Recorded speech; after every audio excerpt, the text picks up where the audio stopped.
साधु और उसकी तपस्या। एक बार एक गांव में एक साधु रहता था। वह भगवान को बहुत मानता था। वह लगातार एक पेड़ के नीचे बैठकर तपस्या करता था। गांव के सभी लोग उसकी बहुत इज्जत करते थे।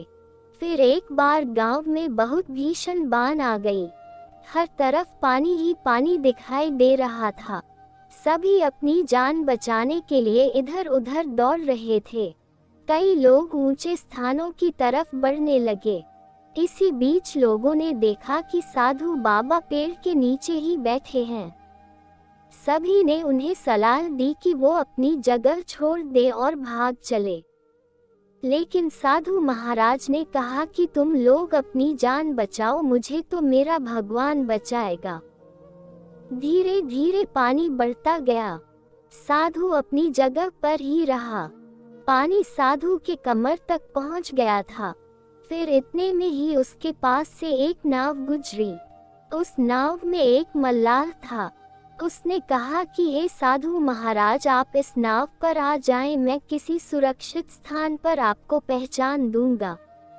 लेकिन साधु ने फिर वही उत्तर दिया कि मुझे मेरा भगवान बचाएगा, मुझे तुम्हारी आवश्यकता की जरूरत नहीं है। नाव वाला भी वहां से चला गया। कुछ देर बाद बाढ़ और भी ज्यादा हो गई। साधु को लगा कि उसे पेड़ पर चढ़ना होगा। साधु ने सोचा कि उसे वहां बैठकर ईश्वर को याद करना होगा।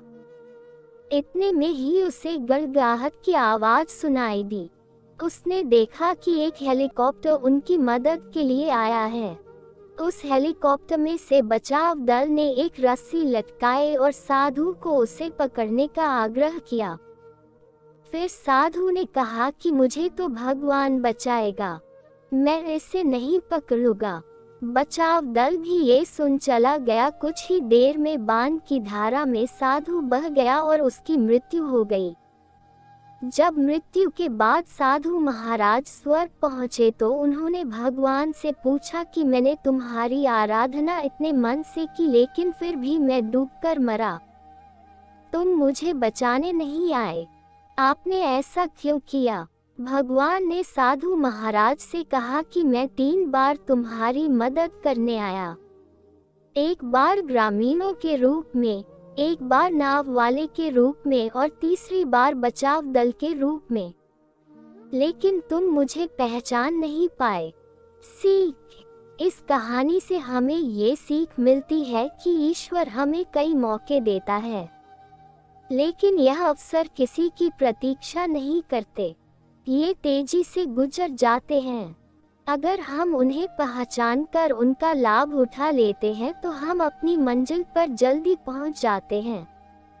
कहानी सुनने के लिए धन्यवाद।